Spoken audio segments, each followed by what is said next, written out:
Welcome back, everyone. Another week, another episode, and this one is going to be over the top because I am here with the guy, Mr. 10X himself, Grant Cardone. Hey, Grant.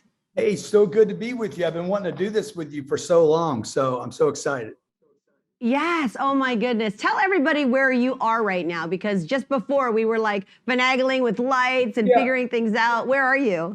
So I'm in my new home in Golden Beach. It's about a mile from where we have lived for the last 8 years. We moved from Los Angeles to Miami about 8 or 9 years ago. Bought a condo in Sunny Isles.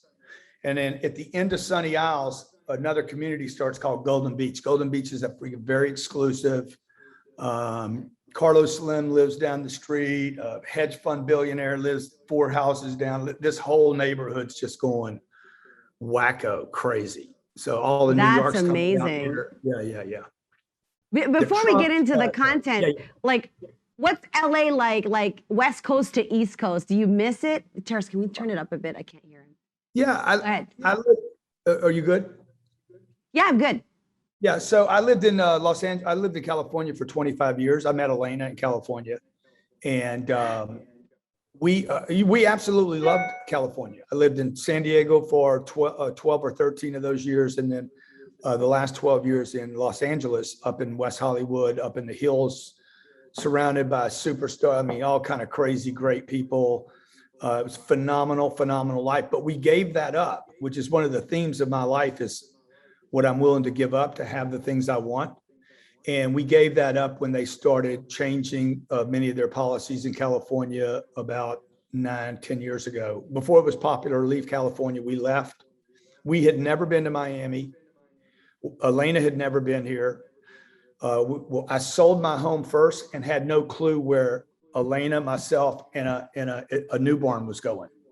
So we actually had 2 kids. We had 2 kids at the time, a newborn and a 2-year-old.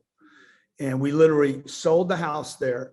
And that house was a stable part of our life. Like it's a really important thing for people to know. Like, we gave up one of the most important things to us when the surroundings around us no longer were consistent with many of our beliefs. They were taxing. I love that. Yeah. And I'm gonna tell you something, it was hard. It was hard to leave my friends. Every weekend we had parties at the house, barbecues. I mean, my place was the place where everybody came to. And that's cool. It gives you comfort and consistency, and it gives you a lot of security, right? When you have something stable like that, to give that up and not know where you're going to go and restart, not just your life, but your business, it can be terrifying, but it can also be extremely, and this is the upside of it, it can be very liberating. And in our case, it was one of the things that led to a massive expansion in my life. Nobody knew me really. Nobody really knew me. 9 or 10 you mean years 10 years ago? 10 years ago, nobody really knew you. I'm gonna pause right there, because this is really talking about billionaire love, and we might as well be talking about billionaire business, because it's a partnership. And you said so many things in that early part. There's a phrase that I often quote, because as you know, I'm a matchmaker. I work in the love space, been doing it for 30 years myself.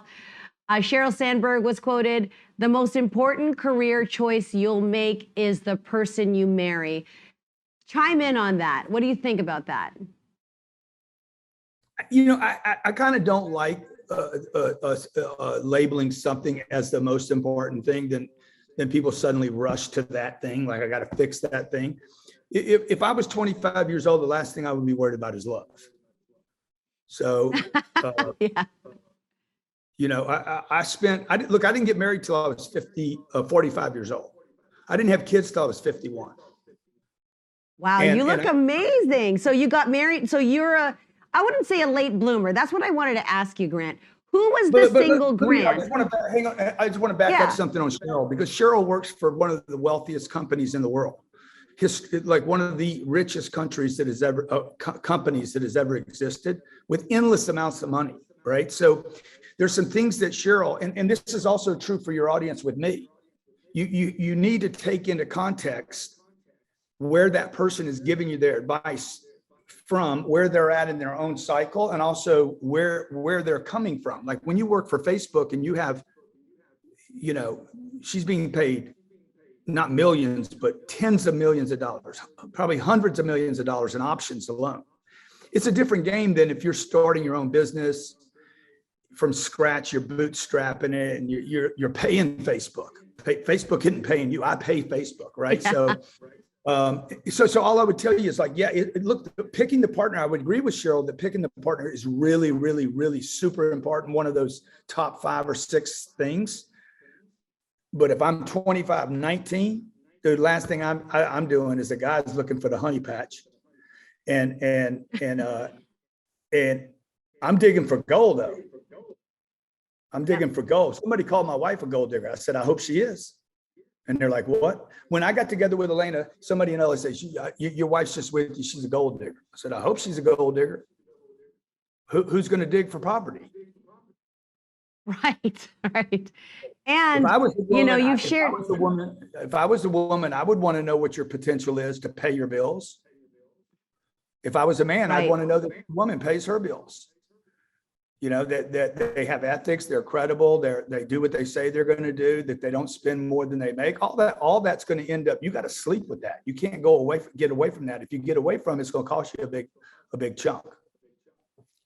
Yeah, I mean, Grant, I'm speaking to you from the context that you are self-made, that you are currently an actual billionaire. So I'm not speaking to you because I want to know I do want to know the difference between the decision-making you made with $0, but you always had a billionaire mindset. You don't get to where you are thinking like a chump, having, John Lee on Clubhouse always talks about rich mindset, broke mindset, right? So talk to me about the choices you made in partners when you were the 20s, 30s, 40s, and how you evolved to finally choosing your now wife, who clearly, from our viewpoint, seems like not only a great business choice, but really a great life choice for you. And I'm not saying your marriage doesn't have its ups and downs. I'd love to talk about whatever you feel comfortable with, but let's go down that path. Yeah. So number one, let me just clear up a couple of things because I try to be as honest as possible. I am not currently today, don't have a net worth of $1 billion. So we have $2.5 billion worth of assets that'll probably hit $3 billion this year. I don't personally have $1 billion worth of free without debt assets. Sure. Anyway, I just want to clear that up for everybody because I do value being honest and think it's really important that I don't lead people down some assumptive place. That being said, I could never spend the money that I have. It's hundreds and hundreds and hundreds and hundreds of millions of dollars. It's way more than what the Google says my net worth is, by the way. But which is all bullshit anyway. I mean, net worth means nothing. Your net worth means nothing. It's what are you doing every day to contribute, to give back? Are you happy? Are you healthy? Like it's all that stuff, but money does matter. Now, also the other thing is I did not always have a billionaire mindset. Really, okay. Elena's the one with the billionaire mindset. She thinks like I can do anything. I'm not the one that thinks that. We both grew up in very, very humble beginnings, but she's an actress. Okay. And an actress is given a script and you can be anybody in that script. I'm not saying anything demeaning to an actress right now. Everybody understand what I'm saying here. Are you speaking literal? Are you literal? Like, was Elena actually an actress? Because I'm taking you for your literal context. Okay. No, Elena had a show called USA High when she was 19 years old. That I think it had 300 episodes. She still gets checks today. She still gets checks today from Charlie, from 2.5 Men and CSA, I don't know, whatever, right? But the point is, she was training to be an actress. She was a paid actress. She was a working, successful actress. And when you're an actress, this goes again back to what I was saying about where is somebody, like what's forming their ideas, right? You're given a script and you can be anything. Yep. You could be a prostitute or you could be a billionaire or the billionaire's wife or the billionaire's mistress or whatever, right? Whatever. The maid. See, in my world, my world's not an acting world. Okay. I'm the writer, the director, the producer. I got to get the money for it. Like everything is work and effort for me. So I did not have the billionaire mindset for one reason. Well, two reasons probably. I wasn't around it, but she wasn't either. Neither one of us were around it, but I wasn't around it and she had it. Okay, because she lives in fantasy, right? She lives in a fantasy that can actually become a reality. I lived in a fantasy too, and my fantasy was, dude, that's impossible. And that I'm having a hammer. I couldn't, the gorilla that's hanging up behind me, I don't know how to put that on the wall. To me, that would be a lot of work. Okay. Right? Okay. It's easier for me just to pay somebody. You understand what I'm saying? Like it would be a leveler, it would take me hours because it's effort and it's hard. So I did not come up, I was not raised with a billionaire mindset, nor did I couldn't think about how it would be to have that. Now I did have the mindset that has driven me is I am going to produce more money than I have to worry about. I'm going to worry about the money because I want to do good things where it's going rather than not having it. I just wanted to flip the switch on the worry button. So, but it sounds as if, okay, you both come from humble beginnings. You give a lot of credit to your wife. And I just saw her recent birthday party. I saw the video. I saw the words that they were describing, exactly what you're saying, you know, powerhouse, badass, like visionary, magic. Like I watched that, right? And I know you got her incredible gifts. So Grant, like to that point about relationships, was it the combination, like the two of you putting two minds together that had you get to where you are? How did that come into play? Yeah. So 1000%. I was a playboy. I was a promiscuous, naughty boy that could not be really in a relationship for any period of time because I wanted the sensation. I wanted the feeling and the high and the intoxication of a new love relationship. I wanted to explore newness every day, and I was in a position to do that. So then how do you meet this woman that might kind of like changes your path? Well, I didn't meet her while I was doing that. I don't think anybody will meet that when you're doing that. I had to give up, just like I had to give up LA to come here and become who I am today. I had to give up Playboy to become somebody that could be dependent upon. Somebody could be in a relationship. Somebody could be a husband. Somebody could be a father. I knew I couldn't be it. So I put all that off until I was 45 years old. At 45, I was sick of being a playboy. I hated it. So it was a conscious decision for you. Like you consciously decided, I'm done with Playboy life. Yeah, and it wasn't just an idea because I believe that all commitments require time and money to be extended to the commitment. So I lived in a house in La Jolla, California on the ocean. It was a little love station. And it was a fantastic, magical house for a single guy that's what he wanted to do. And again, I'm not proud of that. Like, I know that can sound sexy and everything. It's a miserable life. It's a terribly miserable life. I mean, relationships are difficult. Having a different one every day is even worse because it's empty. Grant, and it's lonely. Pause there for a moment. When I'm sure in your Playboy days, did you not meet keepers or wife material or women that wanted to be with you? You didn't see that at all? Well, I couldn't have kept it anyway because I wasn't a keeper. Okay. So you can't meet a keeper if you're not a keeper because all you got is half a keeper. Because look, I remember somebody said, hey man, it's got to be a 50-50 thing. I'm like 50. I don't want 50-50 from anybody. I want everything from people. I want to give everything. 50-50 just gives you two broken people. You need two people to come together, 100. So I sold my house. I made a decision to give it up. The same day, I listed my house for sale in La Jolla. sold the house, moved to Los Angeles. I knew no one. I went to Los Angeles believing I would meet my wife, but I also went there because my church was there and I wanted to go work on myself to figure out why I kept sabotaging the potential and possibilities of my life, part of which was my inability to be in a relationship. And so Did I you literally have commitment issues? Like, did you go to therapy? Like, you're a professional. So when you say you put time and energy and investment, how did you work on self to get to the point where you could now be a devoted father and a husband?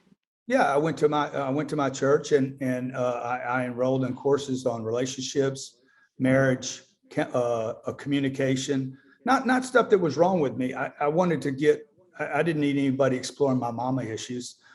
I'd done that. I tried that. It didn't make anything any better. What I needed skills. I needed skills. You got to have. I didn't even know what a relationship was. I never even looked up the word. Wow.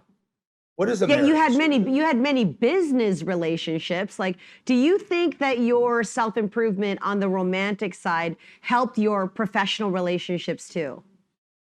Well, what I think is that I quit spending time and energy on the rabbit hole, the poo nanny hole. Can I say that here? Yeah, you can say that here. Yeah, the rabbit hole, man. The rabbit hole, you spend a tremendous amount of preparation, hunting, disappointment, discouragement. Everybody's disappointed. People have expectations. Like it's hard to please everybody and then stay pleased. And like all that time and energy I was spending on, doing that when I could have been spending on my business. That's why if I was 25 years old today, I would not be hunting the honey patch. I would be hunting the business patch because the rules are clear. You see, everything's measurable. Like in my relationships and partnerships in business, dude, everybody knows what they're supposed to do. Your job, my job. This is how we measure it. This is how we get it. It's a lot different game in relationships. So when you finally did the work, you moved to California, you went to your church, you gave up the Playboy life, you literally took action to do that. What were you looking for? I'm a matchmaker, as you know. When we work with someone, we set clear goals, we define who they are, what they're looking for. What did you need? What did you do to establish that? And did you know very clearly who you wanted? Can you share three things that were really important to you? So yeah, look, of course I wanted somebody hot. I wanted somebody fun. I told Elena, I said, she's like, what do you want in a girl? I said, I want somebody that's so hot that all my buddies want to be with her, but they know they can't be because she's got integrity. So I didn't, but look, I always knew what I wanted. The problem wasn't her or what I wanted. The problem was me. So like you can make every list you want until you fix, I believe this, until Grant fixed Grant's relationship issues, Grant's destructive behavior, Grant's like, these were not, I was conscious of them and could not control them. So these were out of like literally reactive, sabotaging, below my consciousness, blind spots that sabotage my ability to be a father, to be a husband, to have relationships. And it wasn't even my choice. So I had to explore that before I could actually hook up with the right one. And she had to do the same thing. So I was interested in somebody who was spiritual. A lot of people don't see me as a spiritual person. I don't talk about it a lot, but it is. Do you share that faith together, Grant? Are you sharing the spirituality as a partnership? Yeah, we do. It's not a faith so much as it is a commonality of what we think, who we are as individuals and our purposes to make things better. Got it. And around us and be examples and to expand. And expansion is a really important thing to us spiritually, both spiritually, like the big think. So I also wanted somebody that's big like that, because look, I was in love with this girl in a city. I was just fascinated with this person, but I could not be with her because she didn't have those interests. So I wanted to expand and she wanted to contract. Yeah, I wanted something fun, and it doesn't mean she's wrong, sure. you know, it meant we were wrong But for. you're not with her, and you're with somebody who shares that value. And so when you met Elena, did you have to pursue her? Was it Yeah. a cat and mouse game? Tell everybody about that. So Elena had no interest in me. I was not her type. She had a different mock-up in her head than me. She wanted a rock star, Hollywood director, writer, somebody maybe in a band. So she Really? Okay. oh yeah, she liked the bad boys, and she's very much of a tomboy. And she saw me as a kind of a boring businessman. And Wow. she pegged me as a boring businessman. And then her friend said, "Oh, he's a shark. Leave him alone." She was seeing this chiropractor, Neil, which I still resent Neil for telling her this, but he said Neil didn't know anything about me, by the way. Neil said he's a shark. She told another friend of hers I was a shark, so she thought I was just a shark. And the reality is, previous to this, I was. Now I was no longer a shark. Now I was a whale. I wanted to become a whale. Yeah. And I wanted to become a dependable humpback whale that could take care of Love it. take care of the family, right? I mean, that was my whole deal. And let me just say this as well, because the girl that I was fascinated with and couldn't be with, those relationships were back to back. So Okay. I was getting ready, because I was getting myself ready. The girl that I was actually fascinated with, she did not want to get ready. When I met Elena, Elena was getting ready, but it would take a year, a little over a year, 26 phone calls, and the right kind of Not that you're bumping. counting. No, I 26 was phone counting. calls. Yeah, I counted 26 unreturned phone calls. Wow, my God. Okay, so what did that do to your ego at the time? And did you have her on your, did you know you were gonna marry this woman? Or did you just know that you wanted to be with this woman, Elena? Well, yeah, I didn't know I wanted to be with her badly. I did not know that I'd marry her, but I did know, okay, she's checking a bunch of boxes here. And I was looking. Yeah. You know, when you're looking to buy a car, you start looking for reasons to buy one. And so I was looking for reasons. I thought she was. I called my mom. I said, "I think I met my wife today." But she wanted nothing. Now this is okay. This is, and then 26 phone calls. This is what year, Grant? Because were people texting then? Did we have smartphones? No, we were. Okay. We still had the machines, the answer machines. I remember that because that's where oh the my message. God. Yeah. So what pivoted? How did she agree to go out with you? 26 phone calls. I don't think it was one thing. I think it was how I handled the 26 phone calls. I never made her wrong. See, a lot of guys do this. Man, you didn't call me back. God damn, you could at least call me back. Who you think you are? Never did that. I knew why she wasn't calling me back. I dated her friend. It's an old Italian ploy. Her friend gave me intel. Wait, you did that on purpose to get her attention? No, kinda? I just there is an old, when you go to Italy as a single man, you don't, if you see Carmelia and she's the one you want, don't pay her all the attention. Like, go to the friend. Yeah, okay, got it. Don't put you too much. You still had a little bit of game in you. That was a tiny bit of shark in you. Well, 100%. I mean, look, a leopard can't change his spots, right? So yeah. But it doesn't mean I'm promiscuous. Promiscuous. Yes. It doesn't mean I can't practice but it doesn't mean I'm not going to use strategy. And even me being lighthearted with her, it just easy. Me running into places where I knew she was, me going into a room with other people she thought might be cool. All those are strategies. They're definitely, some people might think it's manipulation, but you need some strategy. Now, to not have strategy means you're going to manipulate yourself. Where was your first date, Grant? And by the way, knowing she was the object of your, desire for romance. Did you table dating, or you just dated for fun and while you knew you kind of wanted Elena? The first time I literally kind of started withdrawing a bit, and I would just run into her. And I just finished a course at my church. She was going into the church, and we ran across one another. I'm like, hey, I just finished a course. I just completed this course, and I'm going to go shooting Saturday. I heard that she liked to shoot guns. Yes. And I said, I reserved the shooting range Saturday. Call me, let me know if you want to go. I don't have anybody to go with. Well, that got her. Like, that was like, if I'd have done that first call, I think I'd have got her.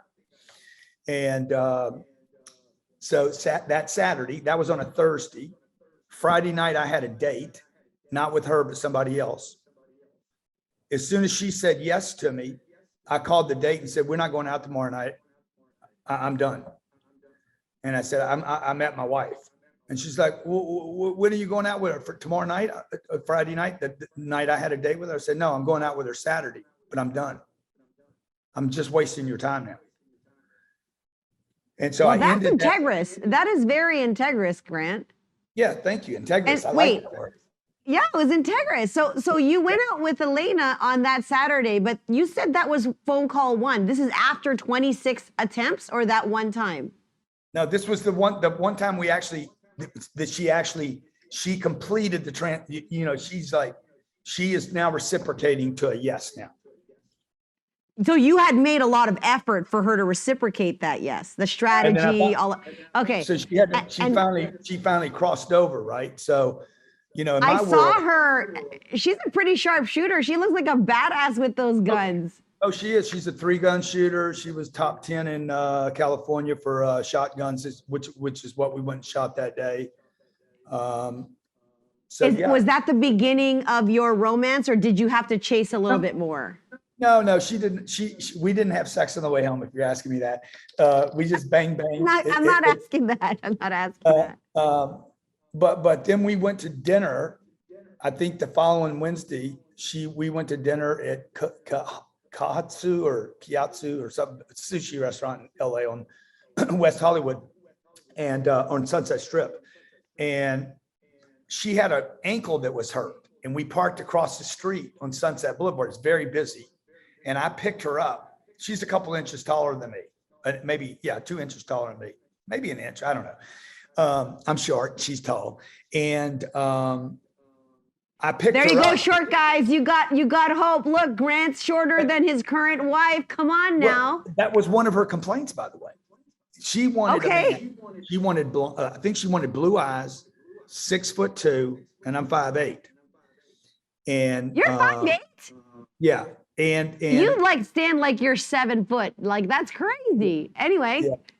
So I always chuckled about me being 5'8", because I asked her when we took delivery of my first plane, we were at 51,000 feet. And I said, how short am I now? So anyway, I picked her up and I carried her across the street, and she was shocked that I could pick her weight up. And that was the first contact. I breached something with her. And so that night, walking away from the restaurant, I think it was that night, she said, hey, you're trying to make me fall in love with you, aren't you? Wow. And that was the first kiss. Oh, that's so amazing. I love that you can recount that. Was that the first time, Grant, that you had felt these romantic feelings? You said you never knew what a relationship was like. So, and by the way, was that scary to you? Yeah. How did you control old Grant, fucking that up? Pardon my F's, because no, look, this was not the first time I felt the love. Okay. This was the first time I was capable of being in a relationship. So this was not the first time I felt love, infatuation, the heat of the moment. Oh my God, I got to have this. It's compulsive. I got to be with you. This, oh my God, I don't need to eat or sleep or, I can live on you. I can consume you, your life itself. This was definitely not the first time I felt that, but this was the first time I was ready to commit to that and Got it. grow that. You know, In, and it's in been, terms of wealth, in terms of wealth, where you were at the point where you were at in your relationship, a lot of people talk about having prenups and things of that nature. And you can talk about it or not talk about it, because I know Elena is a big part of your business. When you did get together or before, did you see her as someone that was going to run your company? And that takes an incredible amount of trust. So what do you think about that? What advice could you give to couples who are thinking about working together? number one, the first part of that, no, I didn't see her as somebody that was going to run my company. She doesn't run the company now, by the way. So Okay, she's a part of. not, Does she have her own business, or she's involved in any part of your business? She like me, work for the business. Okay, got it. I work for the business. She works for the business. Got it. We support the business. It's not like, and this is really, really important for people to know. Like, it's not her deal or my deal. It's we're taking care of this entity. This is an entity. This is 189 employees, another 350 in the real estate. Like, we serve the community. Got it. So she does play a role. So I'll take that back a bit. She played a role in your company, right? And not a lot of men or women feel comfortable with their partners taking any roles in their business. Yeah. That's a bit of a risk. So talk to me about that. Well, what happened was, there's a backstory here. So going into this, she was going to continue to be an actress. Elena was not working in the business. She was not, like, she was supporting me, but not really supporting the business. She didn't know about it. She was going on auditions. The first 4 years we were married, we were just kind of in bliss. Okay. And then 2008 happened. We'll be married 17 years this weekend. And so when 2008 happened, boom, that ripped the honeymoon. The honeymoon was over. Because now we were at risk. I was at risk. She was at risk. The business was at risk. I was under a $60 million lawsuit. The world was coming to an end. I had 2 companies failing and a bank calling $52 million worth of loans. All this was happening at the same time, and we had our first baby on the way. And when I'm going through this, all of a sudden the stress hit me, and now it's going to hit her, and she's pregnant. And so she's like, "What's going on right now?" I said, "The whole world's about to change. Stop all purchases of everything. Everything. You cannot buy flowers for the house.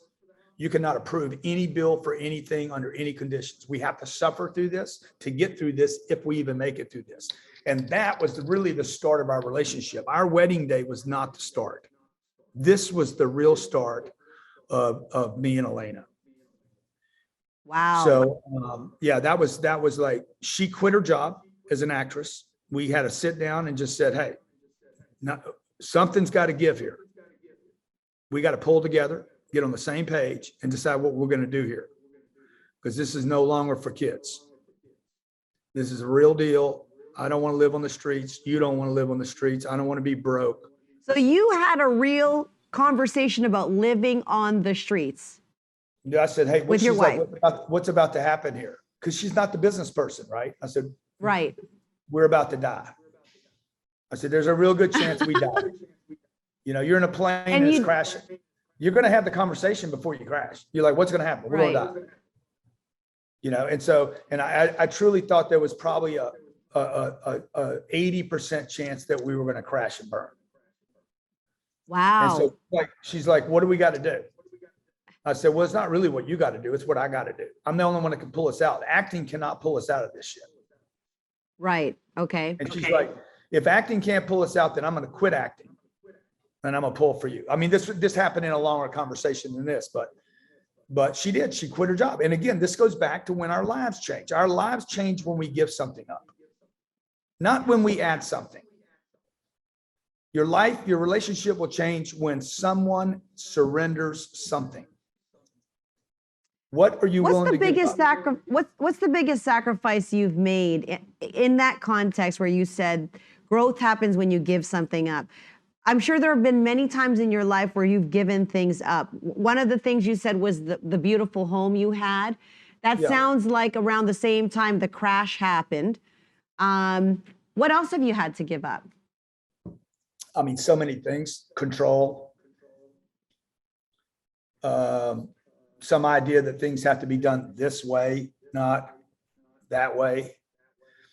Yes, yes, because you are, how do you feel about alpha? One of my questions to you was, do you identify with your alpha, she's alpha? How do two very strong personalities live together and partner together? What's your secret? Well, my secret is to be right more than you're wrong. If you're just right all the time, people will be like, okay, let him do it. He knows. No, it won't be an alpha. Be right. Don't be alpha. Be right. You don't have to be, you don't have to have the gorilla with the cigar in his mouth. Be right. Be right more often than you're wrong. So with Elena, like even when I'm in the shit house, the dog house with Elena, I just say, hey, what's my score? You have a scoring system? Give me a score right now, babe. Give me a score. Like, what am I? Okay. I mean, on a bad day, what am I? I'm still going to get I'm probably going to breach a 90. There's just so many levels I deliver on that, yeah, okay, I'm a dumbass on this. I didn't say this right. I didn't do that right. But like she constantly is on me about my driving. 17 years I've never driving. Yeah, driving. Yeah. That's a big one for a lot of couples. I have to say, I've been through a lot of heated car rides because the testosterone is leading the driving seat, and it drives me crazy, right? But how do you resolve that? Whatever. But I've never scratched a car. So I'm like, do you drive differently with the kids in it, though? Do you drive differently with the kids in it? No. Let's talk about parenting. You became, parents. Did you have a discussion about how you were going to raise the kids, what you wanted to do with them? Or was it like, let's figure this shit out together? No, not really. I mean, yeah, we did parenting courses. We did courses on how to raise kids. If you've seen our kids, like of everything I've done in my career, the speaking gigs, the 34,000 person sold out audiences. They're phenomenal. Undercover Billionaire TV show where I, did the $5 million in 90 days. The books I've written, there's nothing. My marriage, there's nothing I'm more proud of than how we've raised those kids. And I'll tell you, like me and Elena are on the same page on it. 99% of the time we're on the same page. We're not perfect, but again, my church has really helped us understand how to treat a kid. And me being raised as a kid was very difficult for me. I was very I was angry as a kid because nobody treated me like I knew anything. And I don't think that that's true about kids. I think kids know a lot of stuff. So we've really treated our kids like kids, but we confirm and affirm and acknowledge them as intelligent beings that are just small bodies. And our kids are phenomenal. I mean, I got two kids that are like, they're when you meet them, you're impressed with them. Oh, I mean, I'm in there. I often visit the Sunday rooms that they do on Clubhouse, these guys, right? Like, and my daughter's here in the background. She's 4. I think they're phenomenal. So in terms of conflict, are there rules to engagement with how you guys communicate when you are like, what gets you in the doghouse? How do you resolve conflict? You've done a lot of courses. So is it, you give each other space, you communicate it out loud, you meet once a week? Like, I'd love to hear a little bit more about things that when they really bother you. That's my first question. And secondly, because Undercover Billionaire took so much of your time and required you to not be with your girls and family, and now you're taking sort of an acting role. I mean, you're a reality star. Is that something you, tell me about that, because I know that was so difficult for you as well. Yeah, so that show was the hardest thing I've ever done in my life. And I cannot talk about it without it literally I feel it every time. Yeah. And it's on Discovery Plus. You can watch all 13 episodes there, and you're gonna see this was not an acting role. This really happened. It was extremely difficult. COVID happened in the middle of it. And what I did not understand, I mean, I met a part of me I did not know existed. When I took this on, and I did this to prove to people and myself that you don't need money and you don't need to be a celebrity or have a name to build a business. And I did that for others that I didn't know, but I also did it for myself because I really wanted to validate that myself and have it documented with cameras as I did this thing. I didn't know COVID was going to happen. Yeah, I know. You know, so if you'd have told me, hey, Grant, you're going to build $1 million business in 90 days while 40 million people get left out of work and you got to go to Pueblo, Colorado and do it, I'd be like, come on, man, shit. Ain't nobody can do that. I hit 5.5 million. And everybody. How much did you, what did you hit? 1.5? 5.5. Yeah. You know what? Is that a 10x? You 10x. Oh, you multiplied that $100. They gave him and you didn't even spend your $100. And a $1.7 million real estate deal. So that's 7.2. And I lost 2 deals that they don't show you on Discovery. We're going to put all this together and show it to people in a different format. Yeah. And lost 2 other deals because I was discovered and I couldn't use a deal that I was discovered on. Anyway, back to being away from the kids. Look, when I took this thing on and said I was going to do it, I had no clue that everything else in my life would become like, this became the only thing. I wouldn't let them help me. I wouldn't let the crew, the production crew of Discovery fake anything or facade anything or make it easier for me. I'm like, no, guys, they'd call me up. Hey, we got a meeting for you. I'm like, you're not supposed to be arranging my meetings. Right.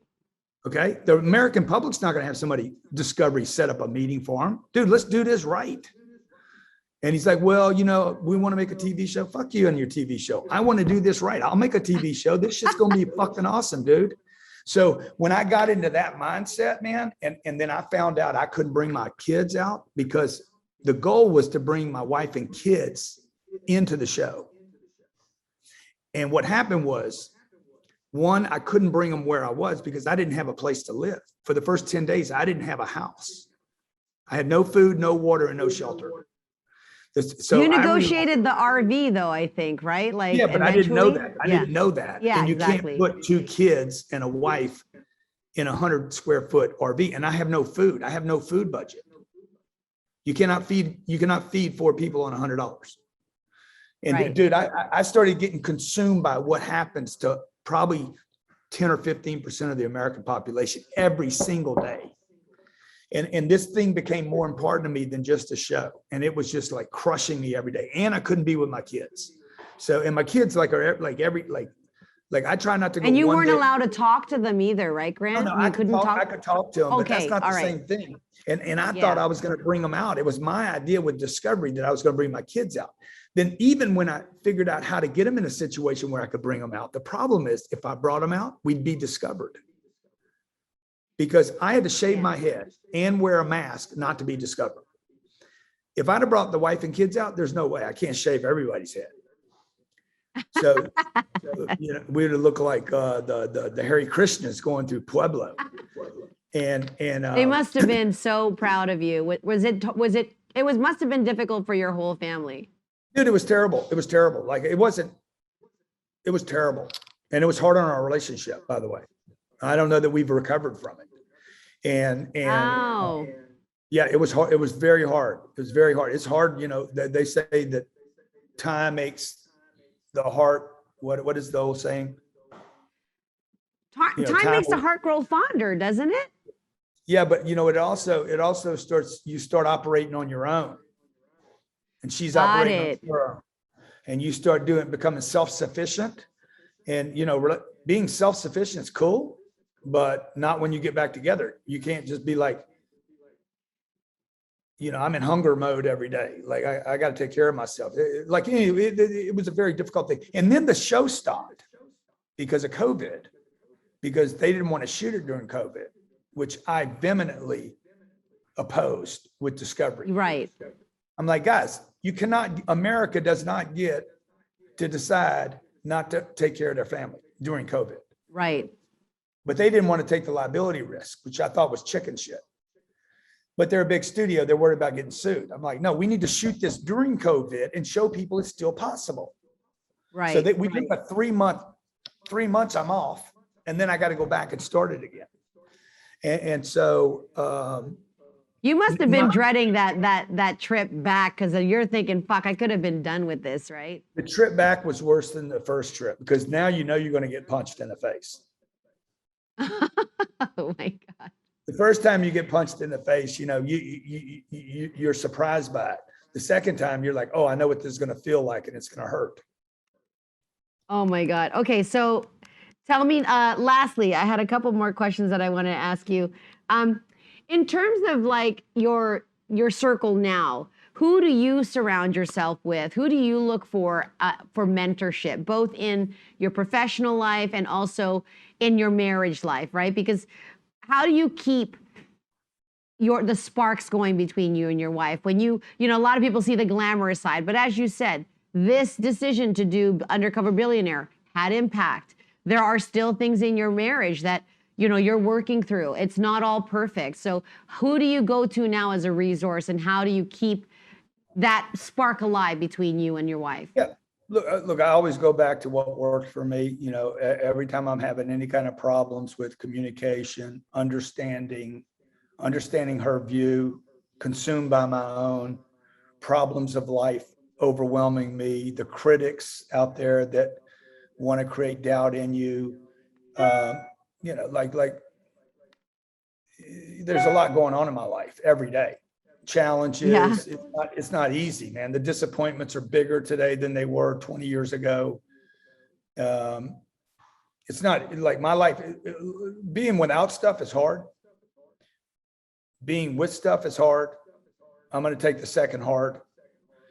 So I go back to my church, man, and I feel, you know, my church really helps me. I've been practicing Scientology for about 17 years now. It has been the guiding solution for me to find out, hey, what am I doing that's causing these problems?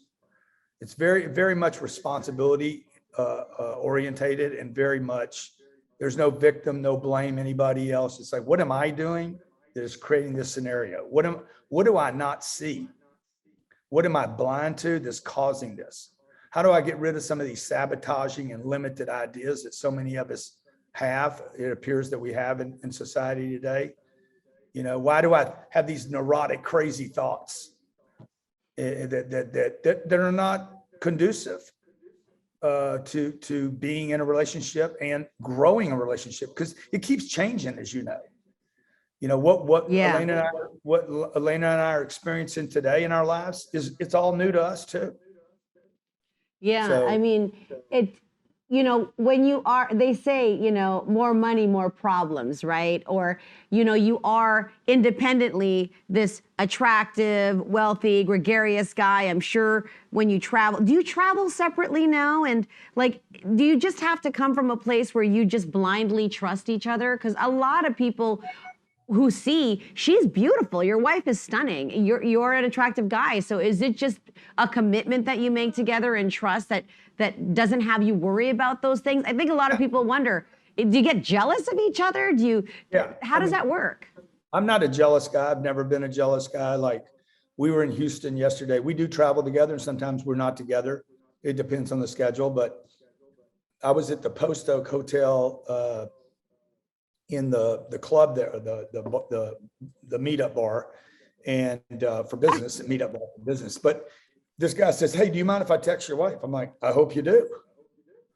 Because he was talking about doing business with her. I said, I hope you do. Oh, okay. I said, you don't need to ask me for permission, dude.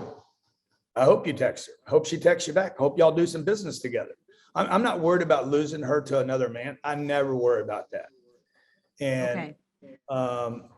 And that, by the way, if that happened, that would be the least.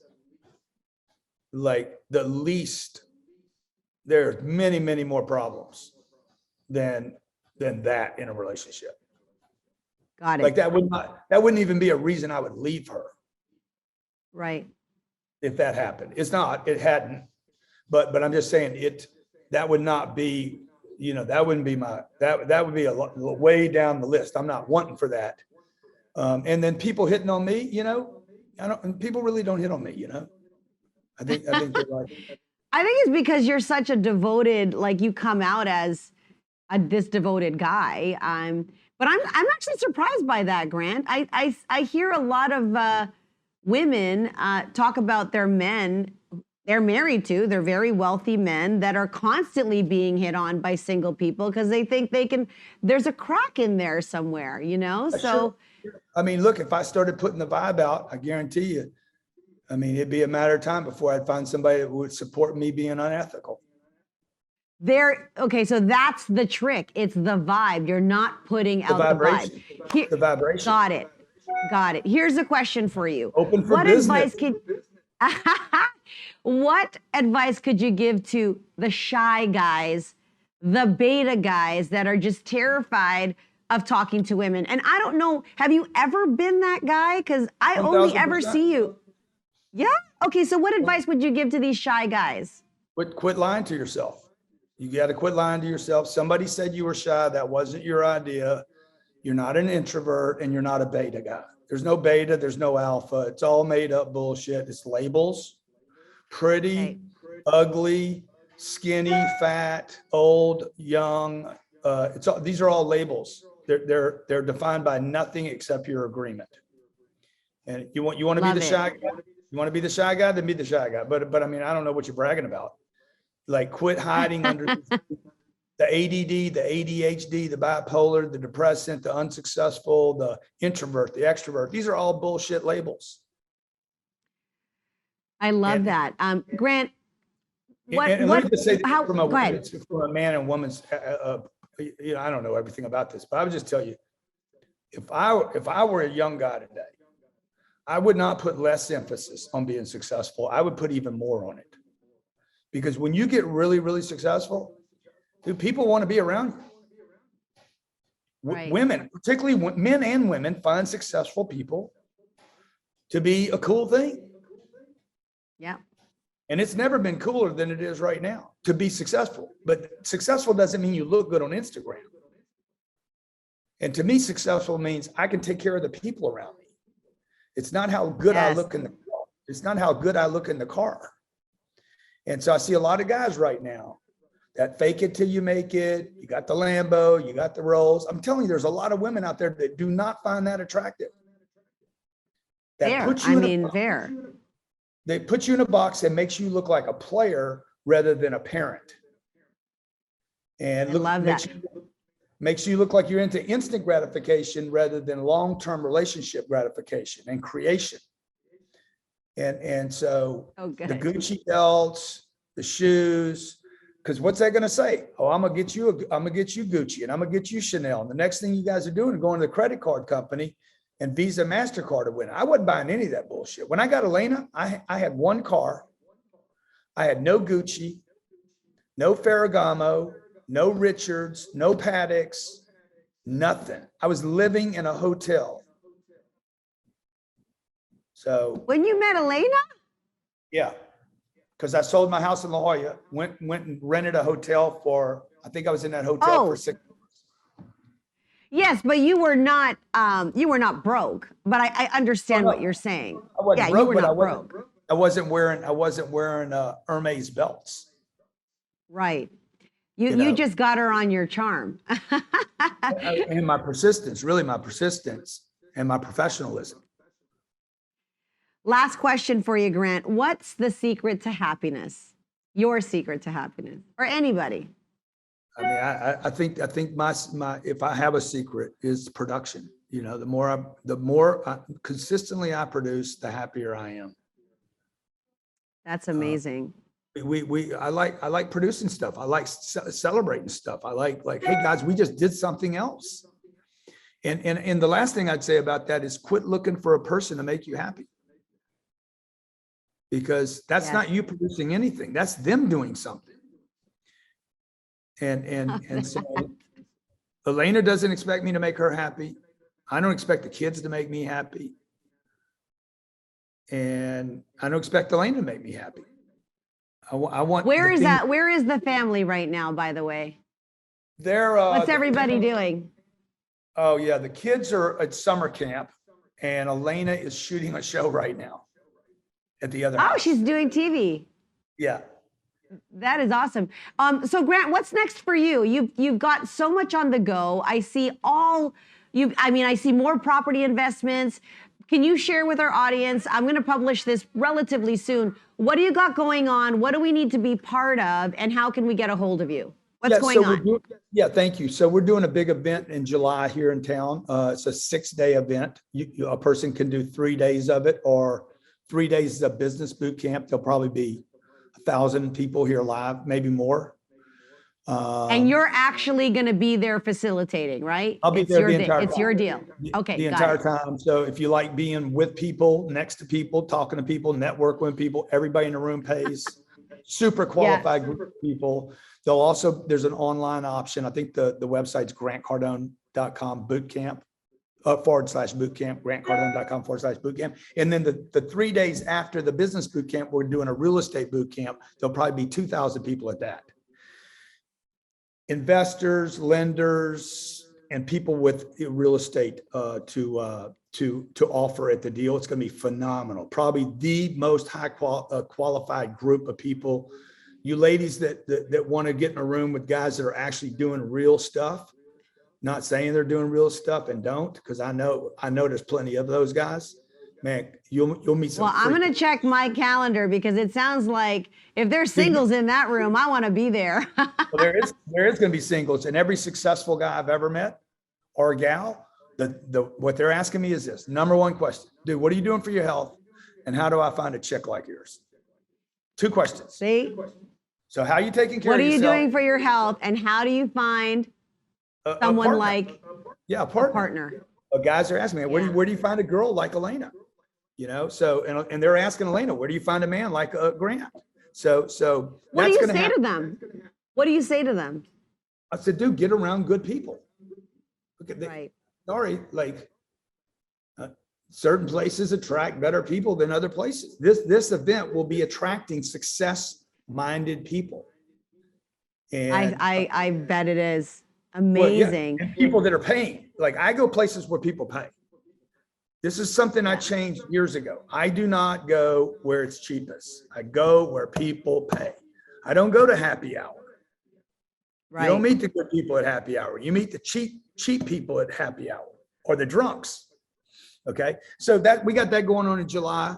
End of the year, between now and the end of the year, we'll close another probably $300-400 million worth of real estate. We'll probably hit $3 billion this year. And we're also working on a big announcement for a TV production company. Amazing. I would love to see you more on that. I know you also had your cameo appearance in a major film across from Mr. De Niro, was it not? Yeah, that was fantastic.